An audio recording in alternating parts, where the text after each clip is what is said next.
Le trading. Qu'est-ce que le trading? Donc là, l'activité de trading, donc ça consiste à essayer de générer des profits en profitant de la variation du prix d'un actif. Donc le but, ça va être d'anticiper si le cours va monter, descendre ou si le cours ne va rien faire de particulier. Et à ce moment-là, on ne fera rien, on ne se placera pas. On peut trader, on peut miser à la hausse comme on peut miser à la baisse. L'activité de trading, c'est un réel métier et c'est d'ailleurs un des plus difficiles au monde.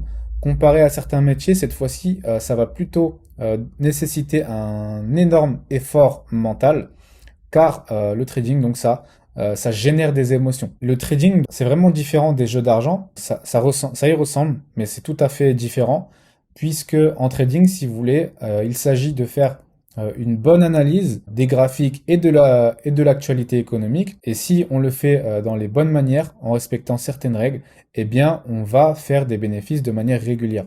Comparé aux jeux de hasard, où est-ce qu'on ne peut pas vivre des activités pareilles. Donc l'intérêt des marchés financiers, donc en gros à quoi servent les marchés financiers? Eh bien dans un premier temps, certains intervenants vont être là pour essayer de générer des plus-values. D'autres intervenants, donc c'est le cas notamment des entreprises, qui vont être uniquement là pour acquérir des fonds de la part de personnes qui souhaitent investir en achetant des actions. Avec cet argent-là, ils vont pouvoir la réinvestir et faire grossir l'entreprise. Et enfin, donc, on a notamment donc les gouvernements qui vont être là dans une optique de recevoir des prêts d'argent. En émettant des bons du trésor ou des obligations, eh bien n'importe qui peut acheter ce type d'actifs en échange d'intérêts bancaires. Donc cet argent-là va servir à un État pour pouvoir réinvestir dans son pays. Qu'est-ce qui va impacter sur la variation des prix? Eh bien dans un premier temps, ça va être l'offre et la demande. Plus des gens vont acheter un actif, plus le prix va monter et vice-versa. Et donc c'est une véritable bataille qui se livre entre les acheteurs et vendeurs car ils ont chacun un intérêt différent. Et le cours va monter en fonction du déséquilibre qu'il va y avoir entre les acheteurs et les vendeurs.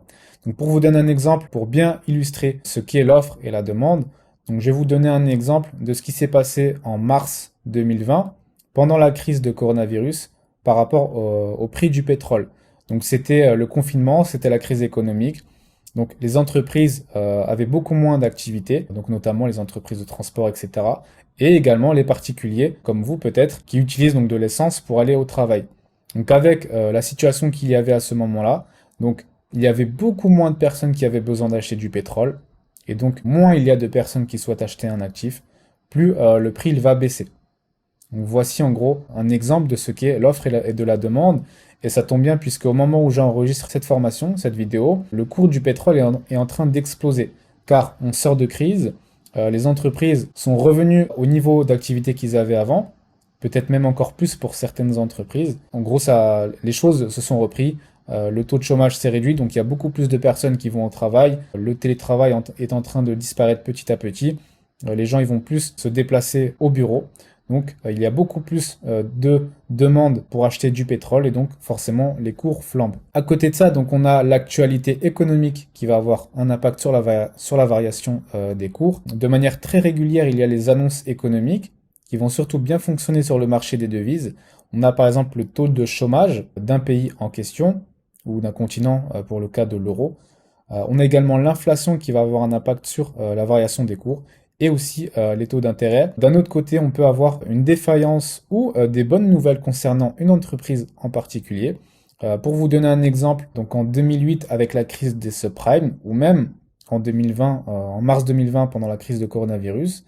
Donc l'actualité économique était mauvaise, c'était la crise. Donc les cours se sont complètement cassés la gueule. Donc c'est un exemple de en quoi l'actualité économique peut agir, peut impacter sur la variation des cours. Et un autre exemple, donc c'est une entreprise spécialisée dans la volaille, dans les poulets.